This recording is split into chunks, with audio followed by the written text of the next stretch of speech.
Power grid corporation of India current price 343 ரூபா. Market capital வந்து 3,18,000 கோடி இருக்குது. ரிட்டர்ன் ஆன் ஈக்விட்டி வந்து 19%. Dividend yield 3.28%. Power transmission company இது. டிவிடெண்ட் ஈல்டுக்காகவும் கூட நீங்கள் கன்சிடர் பண்ணலாம். கன்சிஸ்டண்ட்டாக வந்து ஏறிட்டுருக்காங்க அவங்க. ஒரு 150 ரூபா ரேஞ்சில் இருந்தது, 350 ரூபா வரைக்கும் போயிருக்கு.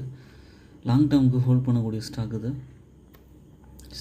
Good dividend yield 3.28. Dividend pay out வந்து 60% இருக்குது. குவார்ட்டர்லி சேல்ஸ் வந்து 10,000 கோடியிலேருந்து 11,000 கோடியாக இன்க்ரீஸ் ஆகிருக்கு. ஆப்ரேட்டிங் ப்ராஃபிட் கன்சிஸ்டண்ட்டாக 9,000 crores இருக்குது. இது பிஎஸ்யூ செக்டாரில் இருக்கிறதுனால நம்பி வாங்க முடியும். பவர் டிரான்ஸ்மிஷனில் ஒரு லீடிங் கம்பெனின்னு சொல்லலாம். உங்களோட ஓன் அனாலிசிஸ் பண்ணிட்டு கன்சிடர் பண்ணலாம். I am not a SEBI registered person. என்னோடய சேனலை வந்து சப்ஸ்கிரைப் பண்ணுங்கள். தேங்க்ஸ்.